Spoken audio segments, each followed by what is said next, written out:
Saludamos ya a Guillermo del Valle, abogado y analista político. Bienvenido, buenos días, Guillermo. ¿Cómo estás? Bueno, muy mal dato de paro, pero es que claro, con esto que veíamos es que es imposible mantener un país. Es imposible que haya menos asalariados en el sector público, en el sector privado que en el público. Es imposible que además con esta desaceleración el gobierno crea que se soluciona algo subiendo los impuestos. Bueno, ¿no? claro, efectivamente el dato es malo, ¿no? Creo que hay que analizar los justos términos porque hemos venido hablando precisamente aquí en la redacción abierta muchas veces de que se trata de un problema estructural que viene de atrás, ¿no? De qué modelo productivo tenemos en España y cómo ese modelo productivo ha perdido productividad precisamente por la desindustrialización sostenida que ha experimentado nuestro país, tanto en la década de los 80 como en la década de los 90, en la convergencia dentro de la Unión Europea, ¿no?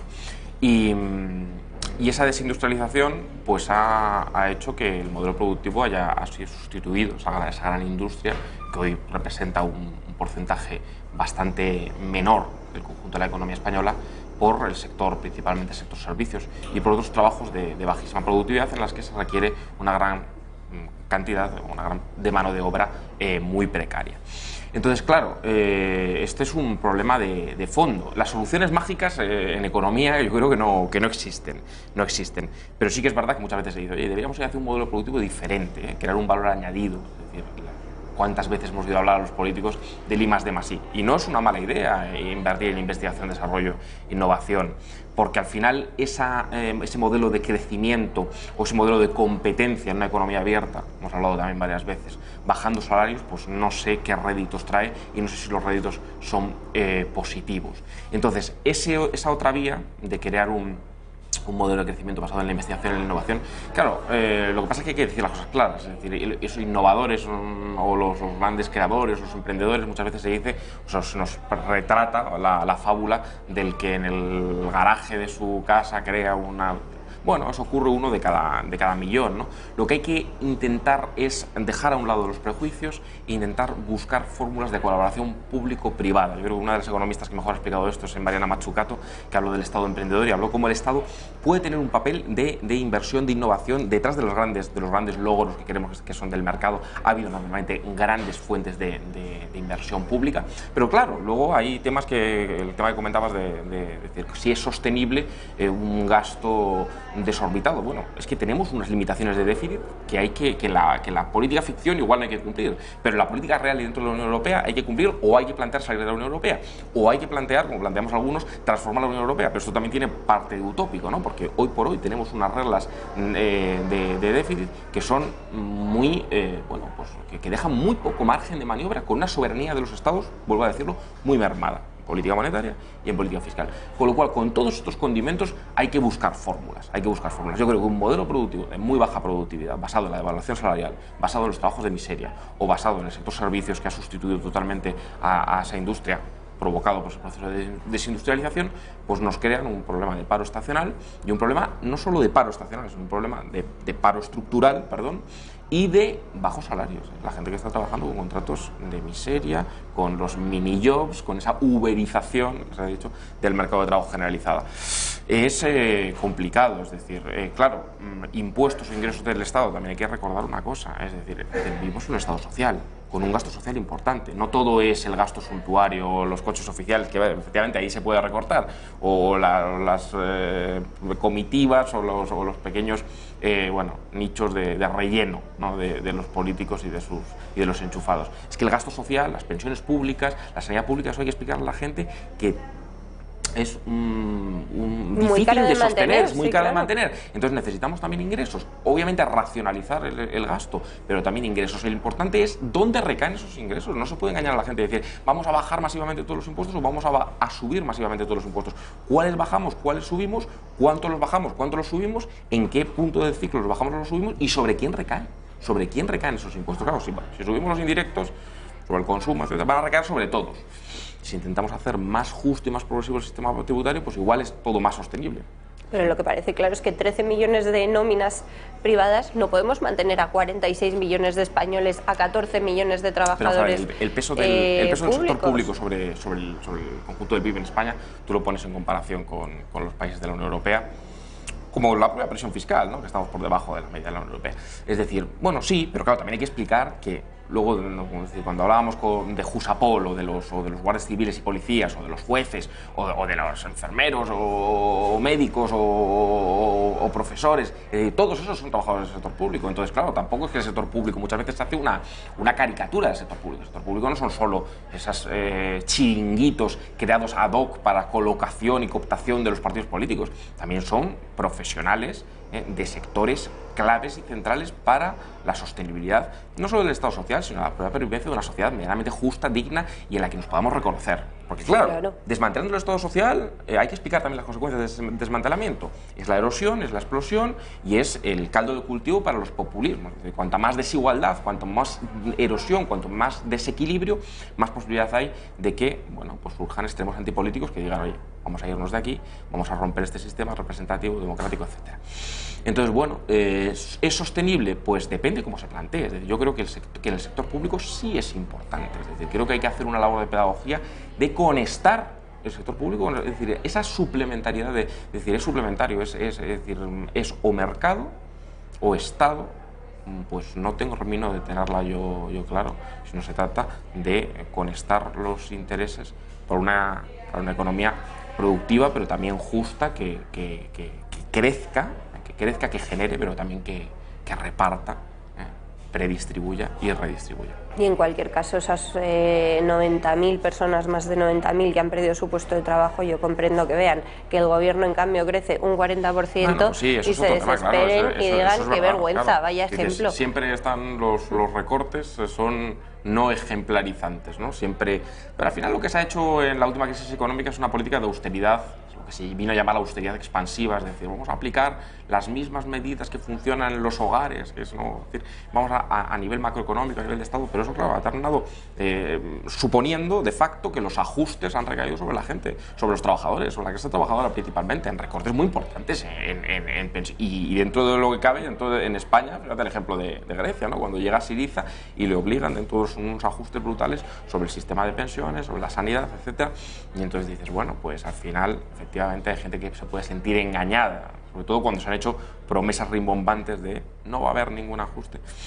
Y luego lo del crecimiento de los gobiernos, pues sí, a ver, yo creo en la dignidad del sector público y creo que nuestros gobernantes no tienen que estar ni infrapagados, ni tienen que haber 3 ministerios, pero sí que es verdad que un poquito de ejemplaridad, ¿no? Cuando eres representante público, un poquito de ejemplaridad, no pasa nada. Entonces, claro, cuando aquí estás colocando a tu novio, a tu novia, al vecino, al amigo, y hay una serie de puestos que no sabes muy bien si son efectivos, ¿no? Y luego dices que donde hay que meter la tijera es precisamente en el gasto social, en el gasto suntuario, pues hay gente que le puede llamar la atención y le puede suponer un conflicto muy razonable. Creo que ya está respondiendo preguntas en la rueda de prensa la ministra portavoz María Jesús Montero. ¿Me podéis confirmar que es así? Sí, volvemos en directo a Moncloa para escuchar las preguntas que le hagan los compañeros periodistas a la ministra portavoz y también al ministro de Agricultura. A los delitos que están tipificados en otro tipo de países, por tanto hablaremos de cuestiones que están en relación con el consentimiento de las mujeres, como hemos comentado, o cuestiones relativas a los delitos de sedición, los delitos que también, ¿no? durante el proceso de Cataluña hemos vivido, en donde la propia directiva europea, las propias sentencias con motivo de las euroórdenes, nos ha hecho poner de manifiesto que tenemos que acompasar nuestro ordenamiento jurídico al que actualmente hay vigente en Europa, para que no se produzca ningún tipo de alteración de interpretación que no esté en el sentido que la jurisprudencia española está marcando. Los trabajos serán trabajos técnicos, además de trabajos políticos, pero habrá trabajos técnicos importantes que lo pilotará el Ministerio de Justicia y en esa dirección, cuando tengamos alguna nueva situación, podremos compartirla.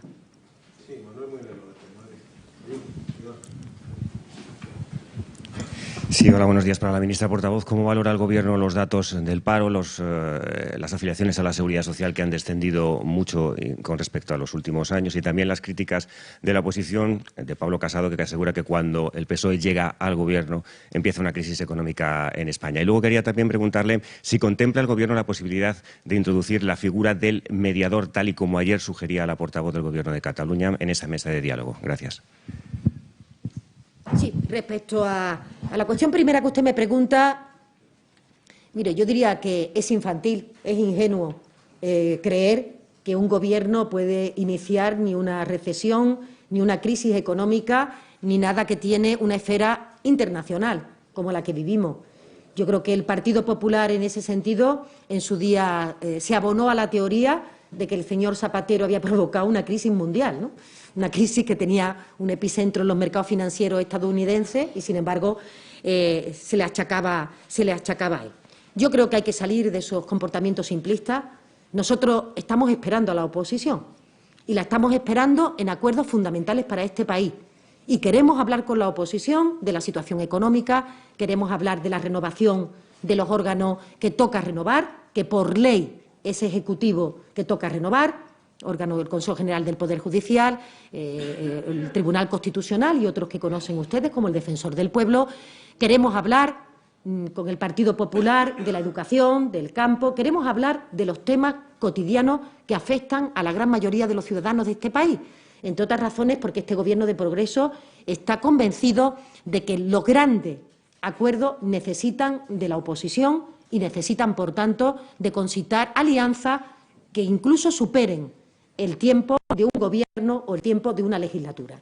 Entonces, en este sentido, creo que en situación económica, pues de la misma manera, siempre hacemos un llamamiento al Partido Popular para que, desde los datos, desde el rigor, desde las afirmaciones técnicas y expertas, podamos compartir cuál es el diagnóstico de esta situación, pero entenderá usted que desde esa premisa de que un Gobierno de un país de la Unión Europea puede provocar una crisis mundial, una recesión mundial, con motivo de su actuación, pues me parece que hay, bueno, grandes diferencias.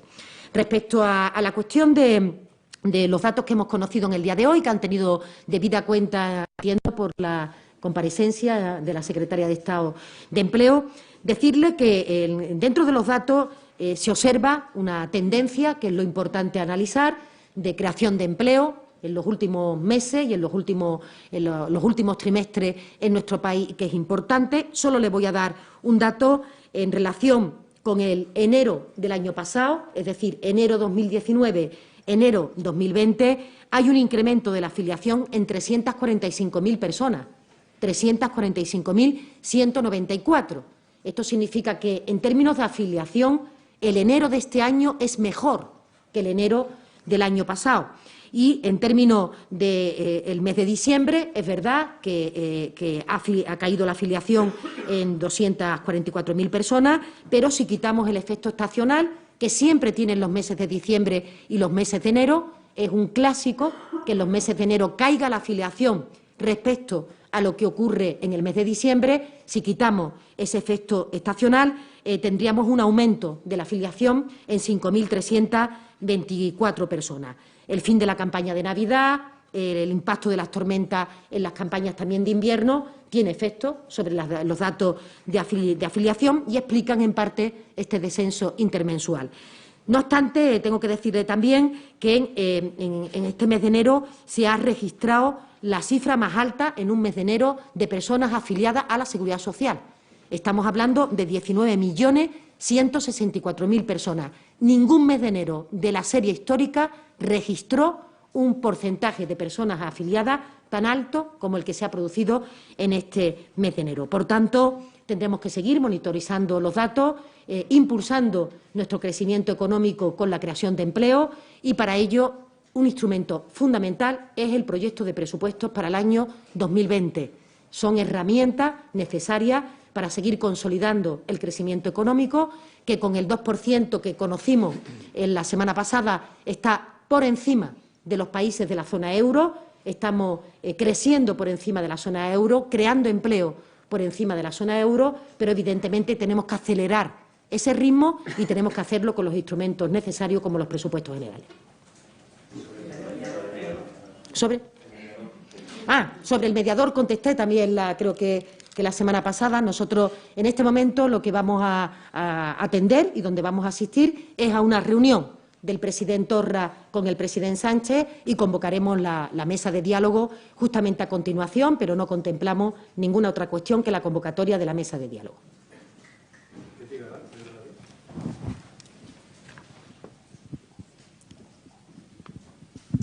Gracias. Buenas tardes, ministros.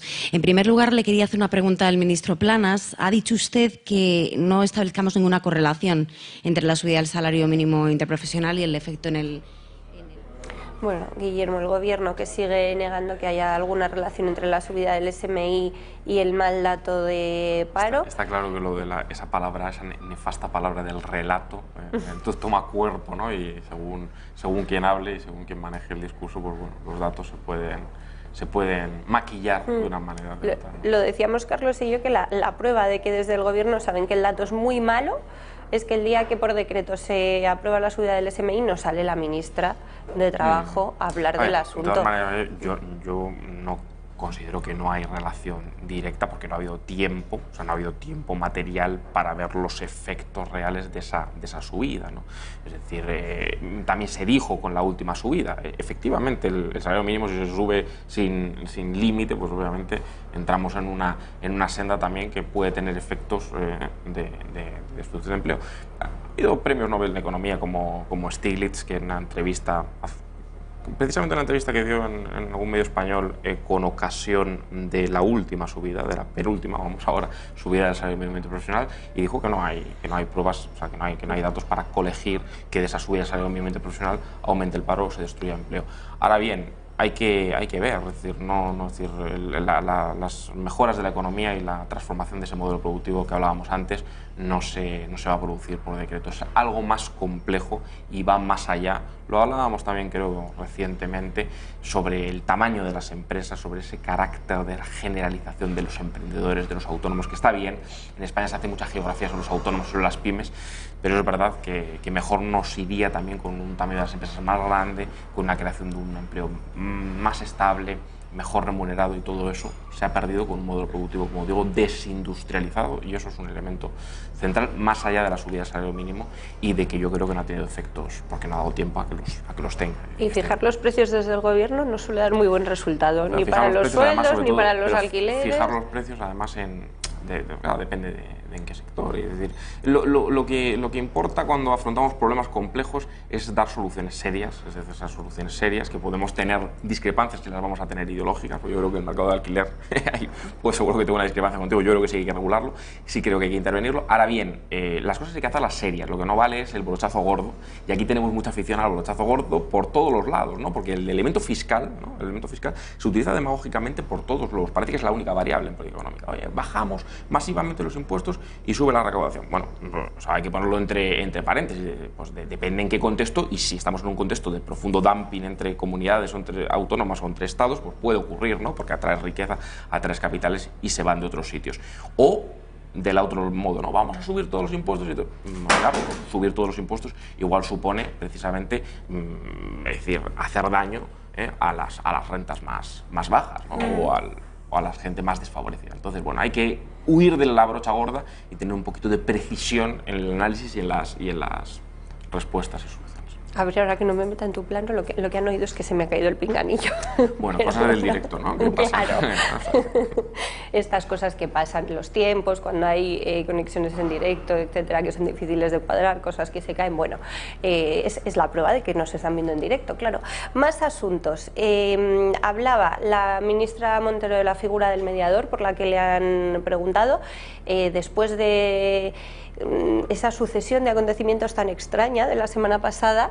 Lo que sí parece seguro es que esa mesa de diálogo con Cataluña se va a iniciar pronto. Esta semana hay reunión de Pedro Sánchez con Quim Torra. Y esa mesa de negociación también nos trae a nuestro recuerdo el acto que protagonizaron ayer los secesionistas en el Congreso 1 hora antes de la apertura de la legislatura para decir que ellos no tienen rey, que sus sociedades no se sienten representadas por el rey, lo que es absolutamente falso. Pero bueno, te quería pedir una valoración de esto. Sí, la verdad que es llamativo, ¿no?, este republicanismo de nuevo cuño de una serie de personas que es lo que son realmente son entusiastas de las monarquías feudales, es decir, del antiguo régimen.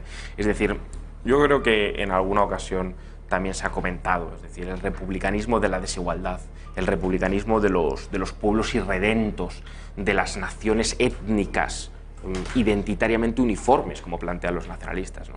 El republicanismo del privilegio fiscal, el republicanismo de los territorios forales, el republicanismo de los derechos históricos, el republicanismo de la desigualdad, en definitiva, el republicanismo de los valores más antirrepublicanos y antiigualitarios que uno se pueda echar a la cara, pues solo puede tener una calificación, es una tomadura de pelo, es una verdadera tomadura de pelo. Es decir, esta gente se creerá muy revolucionaria y muy transgresora por decir, oye, mira, nosotros no tenemos rey. Claro, una monarquía como la actual, ¿no?, con unas funciones que sabemos cuáles son, simbólicas y representativas, que incluso podemos preferir a los que somos republicanos como yo a un planteamiento que, ya digo, entronca más bien con las monarquías plenipotenciarias, es decir, con los privilegios feudales. Estos señores, ¿qué plantean? Es que nosotros no reconocemos al rey porque no se están respetando nuestros derechos nacionales. Pero esta gente que cree que tienen derechos milenarios, prepolíticos, porque es lo que creen, que representan a pueblos milenarios que estaban allá al principio de los tiempos y son naciones irredentas y pueblos preconstituidos que no tienen nada que ver con la nación republicana, con una nación precisamente cívica, de ciudadanos, de igualdad, de derechos, es decir, no identitaria. Bueno, pues es una idea, como digo, profundamente feudal, o neofeudal, profundamente reaccionaria, o más bien ultra reaccionaria, y que tiene muy poco que ver con el republicanismo en serio, que va más bien por los derroteros de la no dominación, de la ley como garantía frente al despotismo de unos pocos y de la igualdad de derechos. Esta gente son entusiastas, fervorosos entusiastas de la desigualdad, con lo cual su republicanismo, pues como digo, es una tomadura de pelo, es simplemente una pura chanza. Si nos lo tomamos en serio, pues nos cabreamos. No queda otra. Si nos lo tomamos en serio, nos cabreamos. O sea, es decir, porque claro, el republicanismo de los territorios. Fíjate el titular, los derechos históricos de los territorios forales. Ya sé lo de la disposición y tal, y que todo lo que está en la Constitución, bueno, pues que esto está en la Constitución, pero esto está en la Constitución y no debería estar. Es decir, hay que reformar la Constitución para quitar esto. Pero, ¿a qué nos suena en cuanto a progresismo, en cuanto a republicanismo, en cuanto a socialismo, en cuanto a algo revolucionario? Los derechos históricos de los territorios forales. Es decir, perdón, ¿me lo pueden traducir? ¿Qué es eso? Es decir, que los territorios forales, los derechos históricos. Bueno, pues, quien cree en eso es un reaccionario que lo que defiende es su privilegio y punto. No hay mucho más que debatir. Y luego las palabras de la presidenta del Congreso este fin de semana, en las que incidía en unas declaraciones que ella hizo hace tiempo, pero decía que a las personas que no creen en la Constitución, ella dice 2 millones, que no se les puede imponer. Y esta señora es la tercera autoridad del Estado. Hablando de republicanismo, ¿no?, de primero republicanismo, es decir, en la democracia la deliberación colectiva y la participación colectiva son los que nos llevan a la ley. Y por supuesto que hay la objeción de conciencia y la desobediencia civil, pero son instituciones suficientemente serias para que haya una literatura detrás y para que haya unos estudios detrás de lo que es eso. Es decir, la desobediencia civil y la objeción de conciencia no es saltarse cualquier ley porque nos da la gana o directamente plantear un golpe de Estado, como esta gente ha intentado dar aquí, en el régimen del 78, contra la Constitución del 78, como intentó contra la Segunda República, y como siempre, porque les da igual la forma de gobierno, les importa la propia pervivencia de la unidad política España. Eso es lo que les molesta. Es decir, su nacionalismo hispanófobo es lo que les guía, es la verdadera fuerza motriz de su pensamiento, además del racismo y del etnicismo absolutamente hediondo del que participan. Pero claro, el primero republicanismo es precisamente la ley que iguala, la ley que disuelve los privilegios, la deliberación colectiva y la participación colectiva nos llevan a la ley. Si una vez promulgada la ley se abre la veda al incumplimiento, pues para empezar nos encontramos con un ejemplo, creo que es muy didáctico, ¿no? Además, desde una perspectiva de izquierdas, creo que me pueden entender bien los impuestos. Los impuestos, hay mucha gente anarcocapitalista, hay mucha gente libertaria, a ultranza, o ultraliberal, que puede plantear que son un robo, que son generalizadamente un robo. Yo no reconozco los impuestos porque son un robo. Bueno, a mí eso me parece una aberración. ¿Y qué creo yo? Que hay que obligar, porque hay una parte coactiva. Por eso están los inspectores de Hacienda, por eso están las leyes, por eso está el Código Penal también, porque hay delitos fiscales. Es decir, ¿qué se plantea? ¿Crear una mesa de diálogo con los defraudadores fiscales y decir, oiga, vamos a seducirles, vamos a convencerles? Es que ustedes, vamos a ver, claro, es que yo no quiero pagar el impuesto de patrimonio, yo no quiero pagar el impuesto de sucesiones, es decir, todo esto es un robo, ¿no? El impuesto de sociedades. Bueno, no, pues no es un robo, es el precio de vivir en esta sociedad con estas leyes y tener unas instituciones, ir por unas carreteras, usarlas, unos hospitales, etcétera. Entonces, ¿qué es esto de seducir? Y además siempre a la élite, ¿no? Al miembro de la élite que no le apetece cumplir las leyes que le igualan con los demás y le hacen ser uno más, uno interpares, ¿no? Porque claro, a las comunidades, a las regiones pobres no se les ocurre descarrilar ese tren, ¿no? Esa locomotora, ¿no? Sino simplemente a las ricas, ¿no? Que nos chantajean con el permanente amenaza de o me das lo que yo quiero, o me das el pacto fiscal, ojo que me voy, que vuelvo a declarar la república de los 30 segundos o de los 20 segundos de lo que durara, ¿no? Con vocación, imagino, de mayor permanencia, ¿no? Entonces, ¿qué es esto de al potentado, de al privilegiado, de al chantajista profesional seducirle? ¿Pero qué es esto de seducirle? Oye, un país no es un colchón en el que sentirse cómodo, no. Aquí estamos hablando de instituciones, de leyes y, por cierto, de una unidad política que nos permite garantizar todos los derechos sociales, que sin esa unidad política se van al garete. Entonces, el ejemplo que doy del defraudador fiscal o de cualquier delincuente es muy didáctico para que entendamos que el nacionalismo es una ideología ultrarreaccionaria y no es atenuante de nada. No es, como este era nacionalista, bueno, vamos a comprenderle, vamos a seducirle, vamos a indultarle, pero hombre, que este era nacionalista, no son idiotas los nacionalistas, yo lo planteaba el otro día en alguna red social, no son idiotas, son responsables de sus actos. Pueden ser racistas, lo son, pueden ser etnicistas, lo son, pueden ser racionales, lo son, pero son imbéciles, saben perfectamente lo que hacen. Me encanta lo de seducir. Sí, no, parece claro. A los que no queremos pagar impuestos. Hacemos una pequeñísima pausa y a la vuelta les contamos otros asuntos interesantes. Hasta ahora.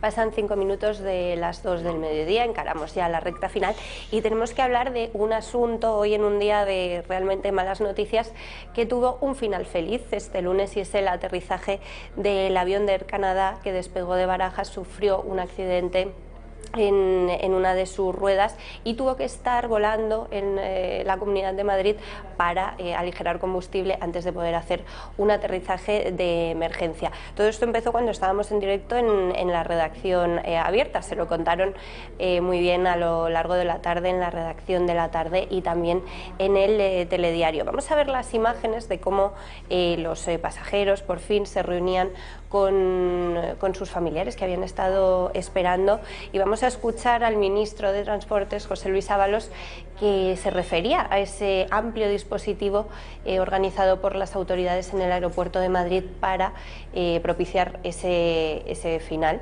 sin incidentes del que les hablaba.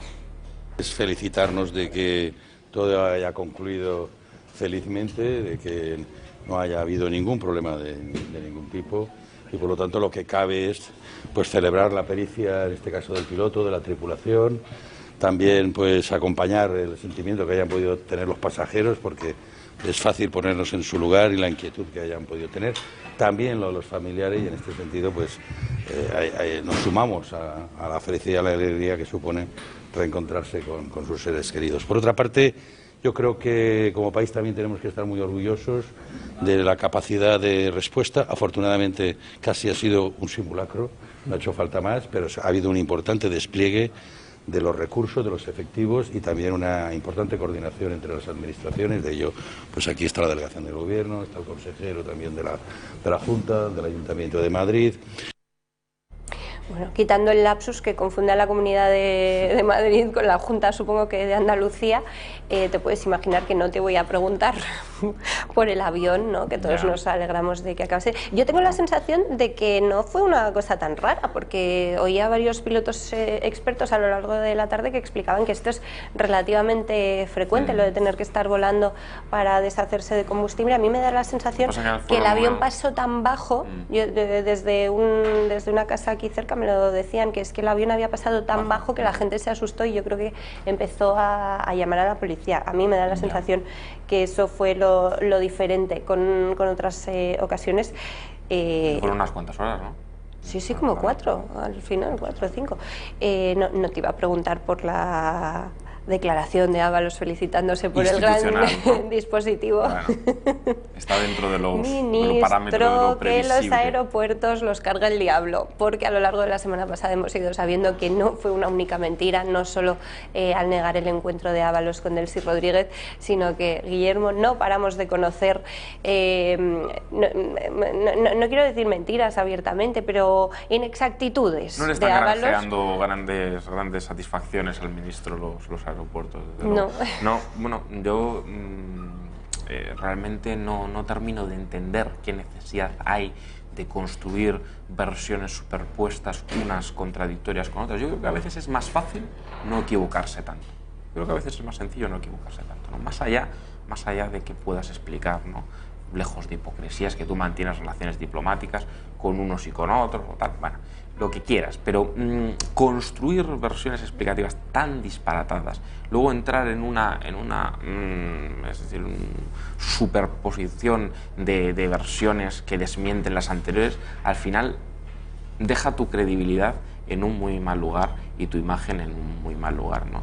Entonces yo creo que a veces es demasiado forzado la sobreactuación. Yo creo que a veces la sobreexposición, ¿no? de toda esta gente a los medios de comunicación, ¿no? La sobreexposición a la vida pública, les hacen incurrir en esa tendencia a meterse en una burbuja y no darse cuenta de que, bueno, para empezar, de que no solicitan ellos rendición de cuentas, sino que tienen que rendir cuentas, que tú no te puedes enfadar cuando te fiscalizan, porque te fiscalizan por algo, porque estás ahí, porque eres ministro del Gobierno de España, que no es una cosa menor, que eres ministro del Gobierno de España. Entonces te van a exigir que rindas cuentas y te van a exigir una mínima coherencia. Y si ven grietas en tu coherencia y en tus versiones, pues van a atacarte. Pero bueno, bienvenido al mundo real y bienvenido a la fiscalización. Para eso están los medios de comunicación y para eso está la oposición. Ya te digo, más allá de las hipocresías de decir...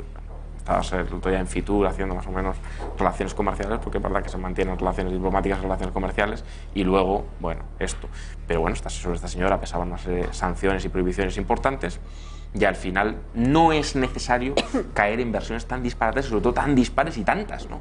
¿Cuándo? Bueno, parecía que se pasaba una semana más y iban a desplegarse otras 5. Si pasa una 5. semana más, no sabremos a qué versión final terminaremos por llegar. ¿Por qué les Yo particularmente me he liado, realmente no me entero. Yo si tuviera que hacer un resumen, no soy capaz. ¿Por qué digo esto? Pues precisamente porque este miércoles hay por fin sesión de control al Gobierno en el Congreso. Ya se ha inaugurado, se lo contamos ayer a lo largo de toda la mañana, la 14ª legislatura, y por fin, a pesar de esta decisión de trasladar a los martes el Consejo de Ministros para dificultar al máximo la acción de la oposición en sede parlamentaria, pero mañana a Ábalos le van a preguntar, no va a tener más remedio que ir al Congreso. Por fin Vox ya registró preguntas la semana pasada, y luego es que recordemos que Vox y el Partido Popular es que incluso le han denunciado ante la Fiscalía.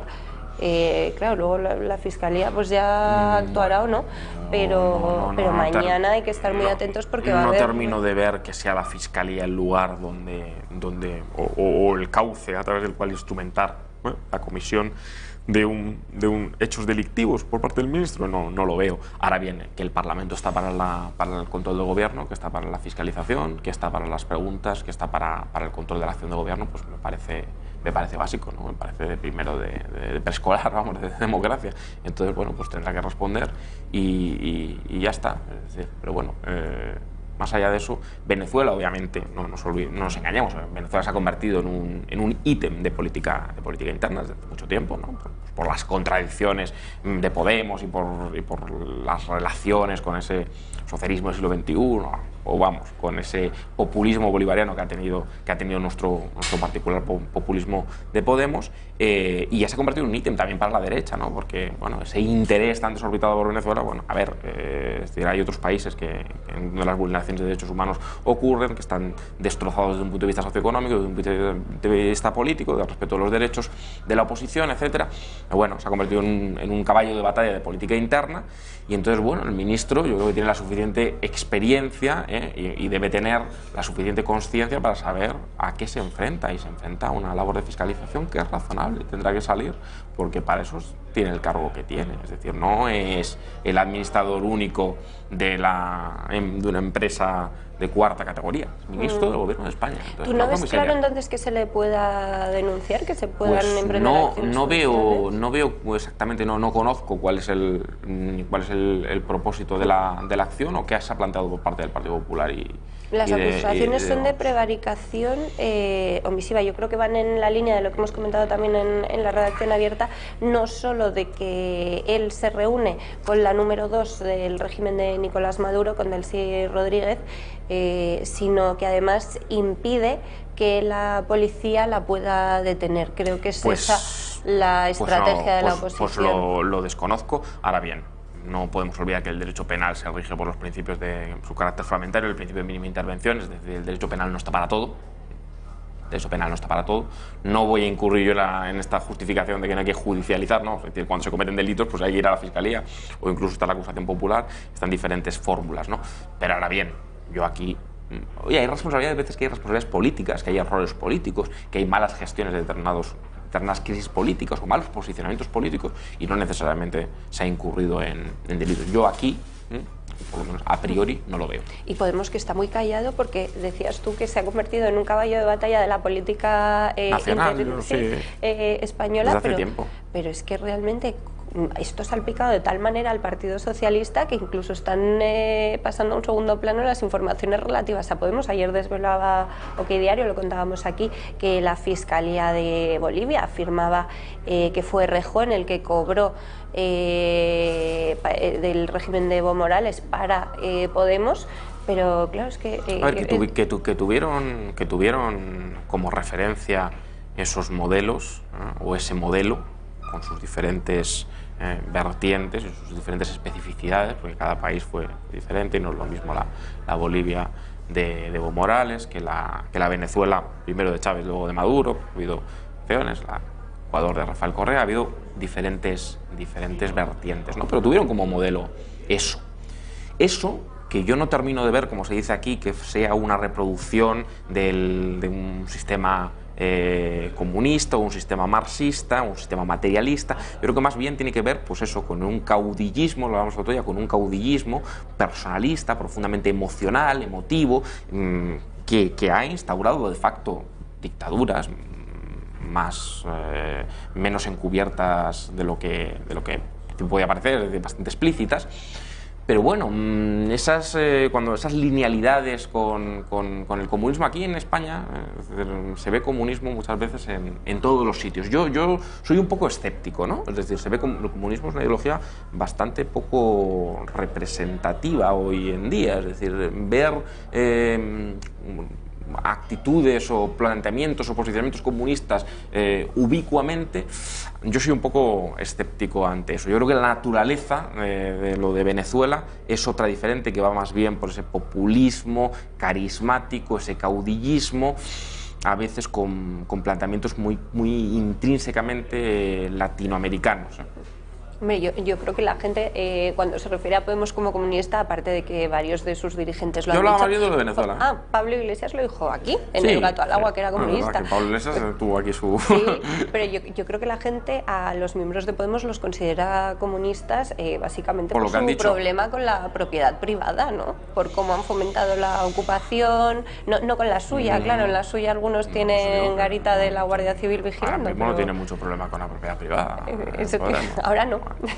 Bueno, a ver, ha habido una traslación, ha habido un movimiento del eje, esto es un tema interesante pero muy amplio, ¿no? Con muchas ramificaciones, ¿no? Pero del eje izquierda-derecha ha habido yo creo, una traslación hacia la derecha. ¿Desde cuándo? ¿No? Desde la caída del muro de Berlín y la caída de la Unión Soviética, es decir, esa referencia de ese segundo mundo, de ese polo comunista, ¿no? Frente al sistema capitalista, ha desaparecido. Bueno, sí hay estados, obviamente, pero con una posición geopolítica muy testimonial. Es decir, no podemos decir que Corea del Norte o que Cuba tienen una posición central en el mundo, porque no la tienen. Ya digo que yo Venezuela lo encuadraría más bien todo un populismo caudillista latinoamericano, algo distinto a lo que fue o que ha sido el comunismo y más aún el marxismo, ¿no?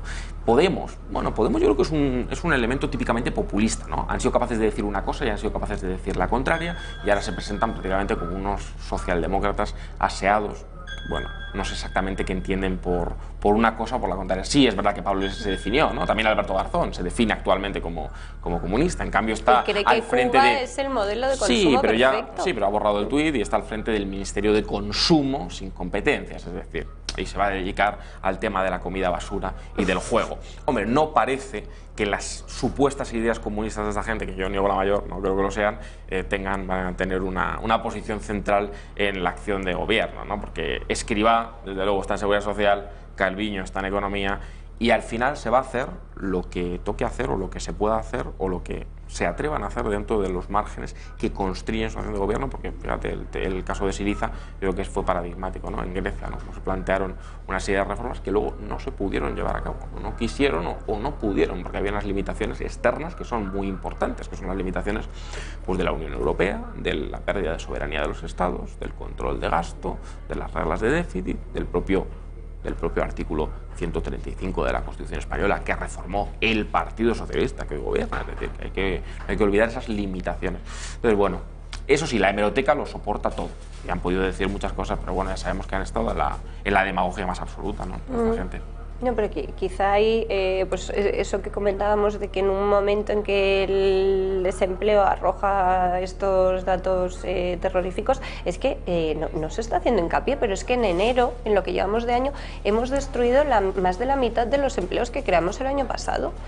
Es que, como decíamos, para un país que tiene solamente 13 millones de nóminas del sector privado es mucho, y esto choca con ese aumento del gobierno de un 40% respecto al de Rajoy, y luego muchos medios la semana pasada publicando que es que los representantes de Podemos en el Ejecutivo es que no tienen ni agenda. Entonces es que... Sí, y a ver, yo no veo la relación directa entre ninguna medida de las que se hayan adoptado y este dato. No tengo ningún afán de absolver, ¿no? De sus culpas o de sus responsabilidades, no hay que hablar de culpa, de sus responsabilidades a este gobierno, pero no lo digo porque así lo creo. Claro, porque haya 23 ministros no sube por eso, más el paro. ni por la medida de salario mínimo interprofesional, porque no ha habido tiempo para ver los efectos reales de su implementación, pero sí los de veremos. la subida del SMI del pasado año. Eso es otra cosa, sí, pero yo creo que sí hay indicios de que esa subida... Pero los datos, cuando se produjo esa primera subida del salario mínimo interprofesional por parte del gobierno de Pedro Sánchez, también se dijo que los efectos iban a ser inmediatos y luego no fueron, ¿no? Y por otro lado se podría plantear en su contrario, decir, oye, con la reforma laboral del Partido Popular del año 2012, que se mantiene, porque todavía nos ha tocado, ciertamente todavía nos ha tocado absolutamente nada. Además ya se nos ha dicho que no se va a derogar. No quedábamos que con esas reformas y con la del 10 y la del 12 se creaba empleo. ¿Por qué se destruye empleo con esas reformas de corte más o menos liberal? Es decir, se destruye empleo solo por la subida del salario mínimo interprofesional, en cambio no se crea manteniendo las reformas laborales que habíamos quedado, ¿no? Según algunos economistas liberales, que con esas reformas se va a crear empleo y es muy importante no tocarlas. No se han tocado y en cambio se destruye. Yo creo que va más bien por lo que hemos hablado antes, es un problema estructural que tiene que ver con nuestro modelo productivo y tiene que ver, bueno, pues efectivamente un modelo productivo muy basado en su momento en el ladrillo, sector servicios, y en trabajos muchas veces de baja productividad, en los que se requiere más, es decir, mano de obra muchas veces profundamente precarizada. Más allá de eso, yo tampoco veo relación entre el tamaño del gobierno. El tamaño del gobierno, hablamos de ejemplaridad, eso es lo importante. Pero tú hablas de responsabilidades de ejemplaridad políticas. Y de responsabilidad, eso es muy importante. Sobre todo a mí me interesa que haya gente ahí preparada, esto ya es una cosa hay que analizar con calma. ¿Dices porque han aumentado a 23 los directores generales que no son funcionarios? Claro, es decir, si luego queremos en la ejemplaridad del sector público, pues... Bueno, que necesariamente ser funcionario tampoco... Bueno, ya, pero sí, pero nuestro... O sea, tener buena memoria, pues... Bueno, pero nuestro país tiene unos filtros, tiene unos filtros bastante yo estoy objetivos. de acuerdo que como hay que poner algún filtro, pues ese puede ser uno bueno, pero tampoco es infalible. Más allá de que nuestro sistema de acceso de oposición muchas veces ha quedado un poco decimonónico. Pero bueno, hay unos filtros. En el sector privado pues hay otros, pero no son tal vez, o sea, de ese cariz tan objetivo. Pero más allá de eso, el número, no me preocupa el número de ministerios, me preocupa que haya gente competente realizando labores que se puedan vislumbrar como reales. Es decir, lo que no me parece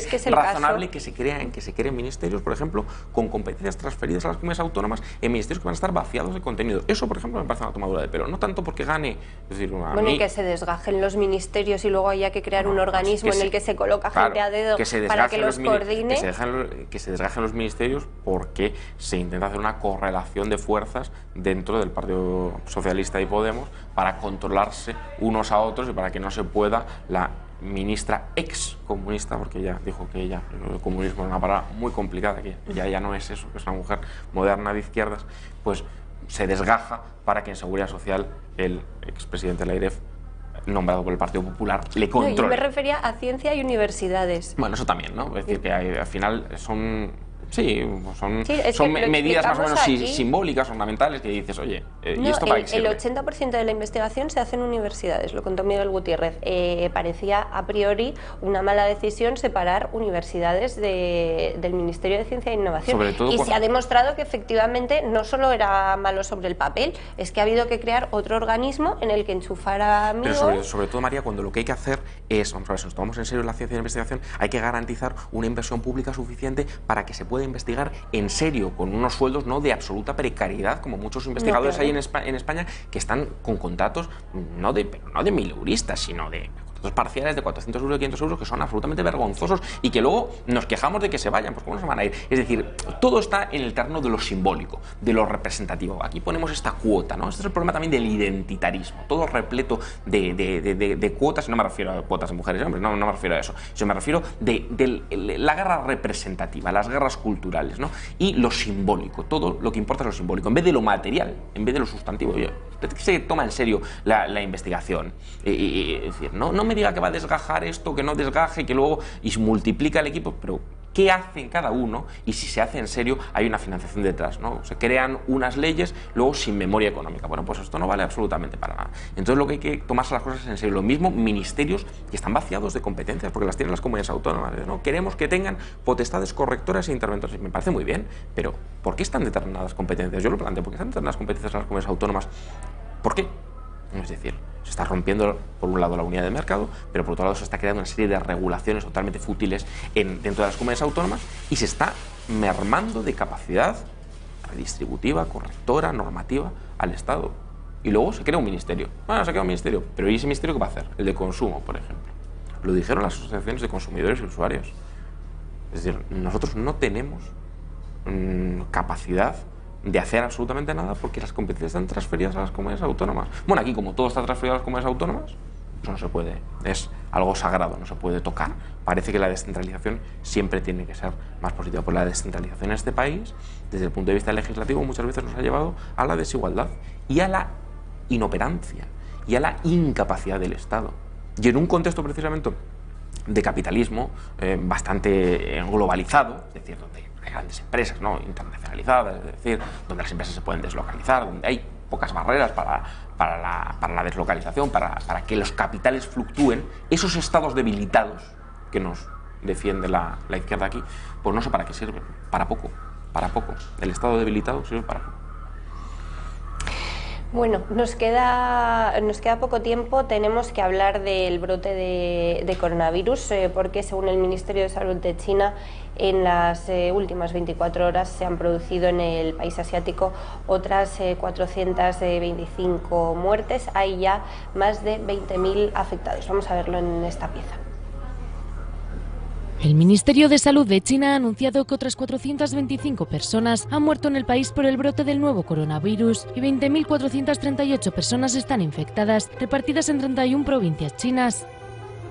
Asimismo, las autoridades sanitarias han informado de que se han confirmado un total de 3.235 casos nuevos, mientras que se han producido 64 decesos a causa del coronavirus, todos ellos en la provincia de Hubei, donde se encuentra la localidad de Wuhan, epicentro del brote. La Organización Mundial de la Salud anunció el jueves su decisión de declarar el brote como una emergencia sanitaria internacional. Aunque China es el epicentro y el país más afectado, el coronavirus se ha extendido ya a otros países del sureste asiático y también se han detectado casos en Europa y América. Este es el caso de Hong Kong, que ha registrado este martes su primer fallecimiento por el coronavirus, tratándose así de la segunda muerte por el brote, ocurrida fuera de China continental tras el fallecimiento de otro hombre en Filipinas. Los signos comunes de infección de este virus incluyen síntomas respiratorios, fiebre, tos y dificultades para respirar, y en casos más graves, la infección puede causar neumonía, síndrome respiratorio agudo severo, insuficiencia renal e incluso la muerte. Bueno, pues hay que seguir las indicaciones que se daban desde el Ministerio de Sanidad. Guillermo, querías puntualizar algo sobre la alerta del coronavirus. Bueno, esto es un tema grave, por supuesto, más allá de las alarmas a veces innecesarias. Es un tema grave, ¿no? Es un tema que a mí me retrotrae a una reflexión, o me conduce a una reflexión, y es que en estos asuntos de pandemias, de salud pública, muchas veces a nivel más internacional, hace falta planificación, hace falta intervención, hace falta buena planificación. Una palabra muchas veces muy estigmatizada desde un punto de vista ideológicamente. Aquí no funciona, y se enfadarán mis amigos liberales conmigo, pero aquí no funciona el orden espontáneo del que nos habló Hayek. Es decir, la Organización Mundial de la Salud y los estados, otra cosa es que lo hagan mal, pero si pueden solucionar esto, y lo deben solucionar, es a través de la planificación, es a través de la intervención, es a través de hacer cosas, no de dejar a que la sociedad o los mercados o los países en general, es decir, fluctúen y se autorregulen y se autosanen, por así decirlo, a su libre albedrío. Esto no funciona. Es decir, hay que planificar, y hay que planificar bien, y además, como es un reto global, hay que planificar a nivel global, más allá de la demagogia que se puede hacer formal, nominal, ornamental. Hay que planificar y hay que llevar a cabo medidas sustantivas. Nos hemos quedado sin tiempo. Guillermo del Valle, abogado, analista político, muchísimas gracias. Seguiremos la semana que viene.